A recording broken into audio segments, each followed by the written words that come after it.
votre lecture de ces propos du chef de l'État ? C'est une folie et il est en train de dilapider l'héritage du général de Gaulle alors qu'il avait déjà commencé à le faire sur le nucléaire civil.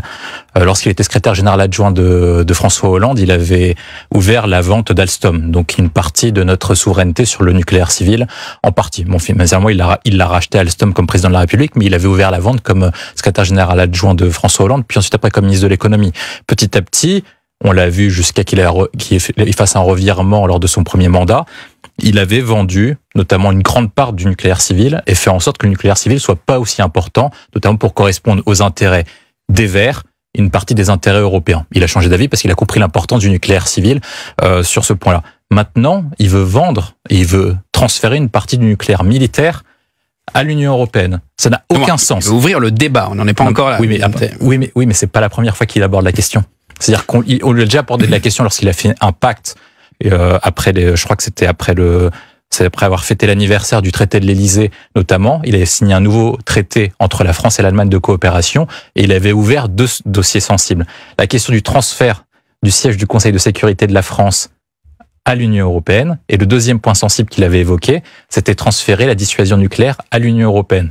Seulement ces points-là ne sont pas compatibles avec l'Union européenne et avec les intérêts de la France. Le premier point, c'est que M. Macron est président de la République française. Il est inscrit dans la Constitution qu'il est garant de l'indépendance nationale. Le deuxième point, c'est que si vous voulez transférer notre arme nucléaire à l'Union européenne, ça veut dire que par conséquent, il faudrait qu'il y ait une cohérence d'un point de vue de politique étrangère au niveau européen. Je vais poser une simple question. S'il transfère l'arme nucléaire à l'Union européenne et on décide par exemple d'attaquer, qui est-ce qui prend la décision d'attaquer ? Le président du Conseil européen ? La présidente de la Commission européenne, le haut représentant des affaires étrangères, un éventuel chef d'état-major, une décision à l'unanimité des chefs d'État et des chefs de gouvernement. Qui prendrait ce type de décision ? C'est un avocat pénaliste, vous êtes un pénaliste brillant. La preuve, c'est que vous pouvez même défendre les personnes qui sont coupables, même de haute trahison éventuellement. Le premier point, on va essayer de reprendre les points dans l'ordre. Je sens que vous emballez. Non, mais il faut reprendre parce qu'il y a des choses.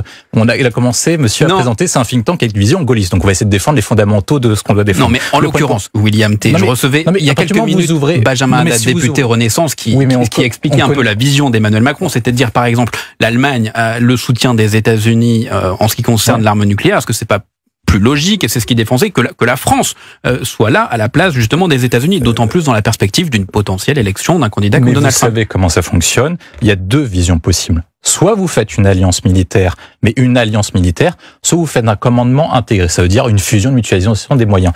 On voit bien qu'Emmanuel Macron ne part pas sur la première option, mais sur la deuxième option. Or, si vous prenez sur la question de la défense, la solidarité européenne, est-ce que les Américains sont solidaires des États membres qui sont présents dans l'OTAN ? Évidemment qu'ils le sont. Est-ce que pour autant, ils transfèrent leur dissuasion nucléaire à l'ensemble des membres de l'OTAN, comme la Pologne, etc., ou l'ensemble des pays baltes, ou l'ensemble des pays scandinaves. Jean-Yves Le Borgne, allez-y. Simplement, quand vous parlez de dissuasion nucléaire, il ne s'agit pas de mettre en action la force nucléaire. Mais je dirais qu'à la limite, ce propos est à la fois, je dirais, dans la logique de la solidarité européenne, mais aussi presque superfétatoire. En ce sens que lorsque je ne sais quel pays un peu fou viendrait à attaquer la Pologne ou je ne sais quel autre pays, et que la France se dirait solidaire de ce pays injustement attaqué, mais la force de dissuasion, elle serait dans la balance. Mais non, mais c'est déjà le cas. Mais William, une force de dissuasion, c'est pas une bombe nucléaire, c'est une potentialité de dissuasion de l'ennemi. Non mais attendez, il faut reprendre les points qui sont déjà existants. C'est-à-dire que moi, je veux bien entendre toutes les choses les plus farfelues possibles. La Pologne et la plupart des pays membres de l'Union européenne sont membres de l'OTAN. Oui. C'est-à-dire que si un pays est attaqué, l'article 5 de l'OTAN s'applique, et donc il bénéficie de la dissuasion nucléaire du Royaume-Uni, des États-Unis et de la France. Alors je ne vois pas l'intérêt à ce moment-là de transférer la dissuasion nucléaire de la France à un autre pays ou à une entité. Mais Emmanuel Macron parle de souveraineté européenne. Il se peut que le propos soit superflu. Non, mais on connaît très bien, il ouvre la porte, et il ouvre la porte dans le débat. On sait très bien à la chose à laquelle il veut arriver. Il va arriver à un État... Enfin, il a très clairement dit dans son discours en 2017, il avait fait un discours sur la défense européenne. Il veut arriver à terme, mais il sait très bien que c'est impopulaire, à une défense européenne mutualisée avec éventuellement un jour, avec un chef d'état-major européen, avec un commandement intégré européen, c'est-à-dire un transfert de compétences, des compétences militaires de chacun des États membres à une compétence européenne. C'est ça qui veut arriver. Et donc, par conséquent, il faut arriver jusqu'au bout. Il veut transférer éventuellement la dissuasion nucléaire de la France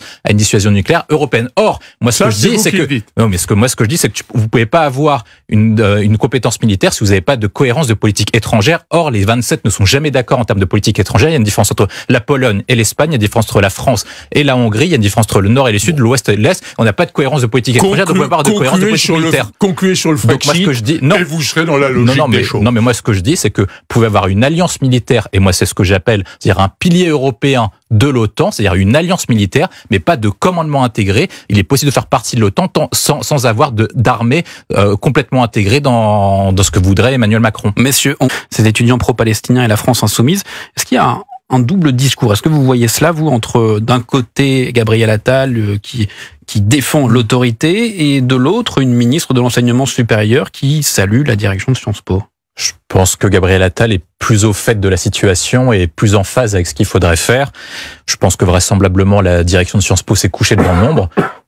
Contrairement à ce que dit Jean-Yves Le Borne, j'aimerais bien le croire que ce soit le cas, mais moi j'ai beaucoup d'étudiants dans mon think tank, donc qui vous racontent ce qui se passe dans les écoles et dans l'ensemble de l'université française et ce qu'on appelle des grandes écoles. Or, les grandes écoles et les grandes universités françaises sont gangrénées par l'islamo-gauchisme et par le wokisme. C'est-à-dire que vous avez une tyrannie des minorités, ça veut pas dire qu'ils sont les plus nombreux, mais c'est les minorités les plus actives qui imposent une forme de terreur. C'est-à-dire que si par cas vous êtes étudiant modéré ou encore pire, étudiant de droite, et que vous osez le revendiquer, vous subissez une pression qui est très forte et vous demande globalement de taire vos opinions ou sinon de les changer très ardemment. Je vais prendre plusieurs exemples. Lorsque vous êtes ingénieur, moi je sais qu'il y a beaucoup de gens qui subissent une pression, notamment pour pas travailler par exemple dans le nucléaire, en raison des ayatollahs verts, parce qu'il y a une pression qui est très forte. Et de la même manière, lorsque vous êtes en étudiant en sciences politiques, vous avez des pressions qui sont très fortes sur les thèmes de recherche, etc. Donc très clairement, vous avez une pression. Il est impossible de dire aujourd'hui quel est le nombre, mais c'est la minorité la plus active et la plus forte et qui fait pression sur tout le reste.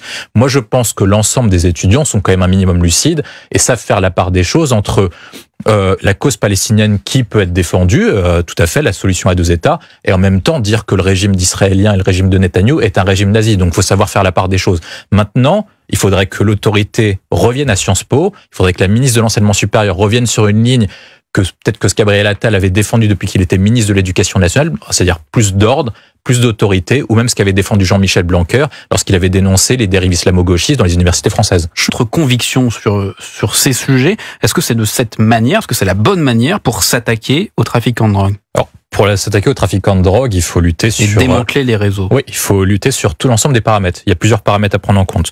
Le premier, c'est la question de la consommation. C'est-à-dire qu'on a un des pays qui consomme le plus de drogue et qui consomme le plus d'antidépresseurs. C'est-à-dire qu'on a une société qui est malade. Or, si on ne guérit pas une société malade, il y aura de toute façon une consommation de drogue ou d'alternatives aux drogues. Donc, il faudra s'attaquer aux consommateurs tout d'abord. Le deuxième point, c'est que pour lutter contre les réseaux, il faut lutter contre les différents points de deal et également reprendre ce qu'on appelle les territoires perdus de la République. Parce que les quartiers où il y a des trafics de drogue sont intimement liés à ce qu'on appelle les territoires perdus de la République. Il y a une concomitance entre la loi des gangs et la loi des grands frères. Donc il faut reprendre les territoires perdus de la République. Troisième point, comme pour reprendre ce qu'ont fait les différents pays, il faut mettre tout l'arsenal administratif, régalien et judiciaire pour lutter contre les trafiquants de drogue. Et là, c'est l'arsenal judiciaire. Et là, c'est là qu'on arrive à l'arsenal judiciaire. Donc, ce statut de repenti, justement. Eh ben, la première partie sur la création d'un parquet national, c'est une bonne idée. La deuxième partie sur le repenti, c'est une très mauvaise idée. On va expliquer pourquoi.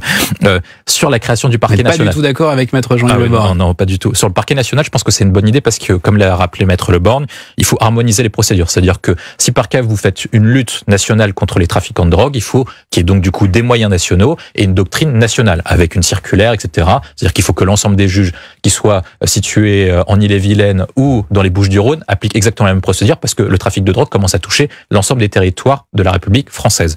L'autre point, par contre, sur les statuts des repentis. Pourquoi est-ce qu'il y a une difficulté?